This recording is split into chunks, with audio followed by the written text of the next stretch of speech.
Welcome back. In this segment, we're going to talk about universal design in the classroom. Universal design of learning is the idea that we're trying to design instruction to be usable by as many students as possible without any sort of specialized adaptation or accommodation. We know this, and this is an important thing. When we talk universal design of learning, we're not talking about it just as something for students with disabilities.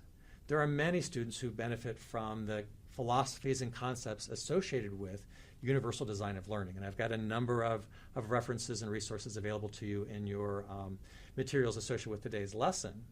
But we're really talking about the idea that, imagine we're not talking a student with a disability, but maybe a student who has English as a second language. When we design things, we need to think about the great range of people who are out there who will, be accessing our schools. So when we think about the idea of universal design of learning, I have some suggestions here that I want to share on creating an accessible classroom. Certainly you can look in the resources we've got posted, you'll find many more, but these are some that within a college setting I have found particularly useful in my work with students.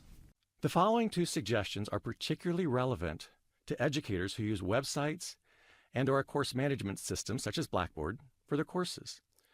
If so, consider posting your notes the night before class. Students can come better prepared for class by reviewing the notes prior to instruction. In addition, during class, their focus can be on meaning rather than transcription. Second, consider posting student-generated notes online.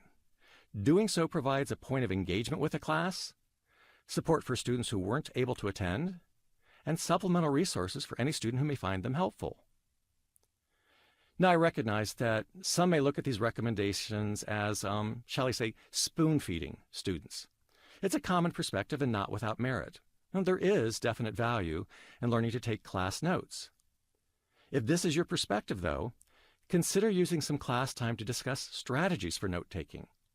It's a skill that's not often taught. In response to the spoon-feeding argument, I would counter that communication needs to triumph. Many students would benefit by posting notes before and after class. Students with English as a second language, students who process visual information better than auditory information, and a variety of others would find it helpful. I would also say that given the availability of apps for students' phones and tablets, it's probably safe to assume that your class is probably being recorded. Consequently, I'd recommend you address this and provide this option for students. Allow any student to record your lecture, not just those who have it as an approved accommodation.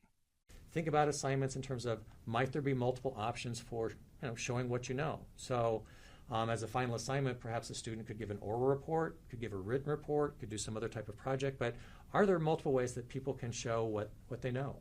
One of the things that I have found, and it's something that have only used in the last probably 8 to 10 years in doing this big class, is the idea of having a rubric. And a rubric is a fancy language for kind of a grading checklist, so that for any assignment that I give to my on-site students, you'll have a description of the assignment, but you'll also have a second sheet that says, okay, and here's specifically what I'm looking for in the introduction area, or in terms of your language use or whatever, so that they know specifically what I'm looking for. It's an aid for me for grading, because all I have to do is put some check marks, and from their standpoint, it helps them know more specifically what's expected. Universal design of learning in a classroom also would relate to the physical layout of the room. Is there a room, or a path for someone with a wheelchair to get through? Our desks, our things, can you make things adjustable? Simple things that help all of us. I mean, even from a universal design standpoint, this isn't related to education, but it comes to mind. Anybody ever go through one of those turnstiles? Right now, if you're of a normal size and build, you're good to go. But if you're in a wheelchair, or if you are really big, those things are very hard to do. So access is something that, whether we're thinking of it as it relates to our bookstore or whether it relates to your classroom, but make sure people can get in and around. Whenever possible, use a textbook with an electronic version. This will appeal to some students regardless of their disability status. For those whose accessibility depends on an electronic version, you will have made life much easier. In addition, as a reminder, using closed captioning shouldn't just be considered an accommodation. Based on literally thousands of students' feedback to me, using captions helps them follow videos more closely, especially when shown within a large lecture hall. And I know this might sound a little strange from a college professor thinking about a college course, but what we find is that often when we write instructions, when we write narrative, we like big words and long sentences, and oftentimes our ability to communicate information, while we think we're fine, in reality the student may not see it similarly.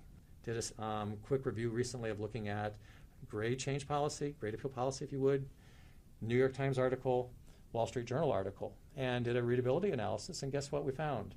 Wall Street Journal, New York Times averaged about 20 words per sentence. The academic policy manual, 40 words per sentence.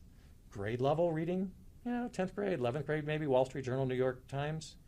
21st grade level as relates to the academic policy procedures. So part of a universal design of learning approach would say, convey information in a way that's understandable by all of us. The final point I would make under the universal design of learning has to do with class climate. And class climate is just that. We've talked consistently about the impact of attitudes and how attitudes are one of the greatest barriers. So what can you do within a classroom to facilitate a more inclusive environment that show respect, that include disability as a diversity issue? Got resources available for you on this topic, but would just again encourage you to think about the environment in which you create within the classroom really is a big factor in how students perceive it. So as we close this particular lesson and look forward to next week, I want to say that we've talked about a number of things as related to education in the post-secondary settings in terms of prevalence, the barriers, the laws that exist. And we've hit some of the significant changes because, again, very different post-secondary versus early intervention through high school.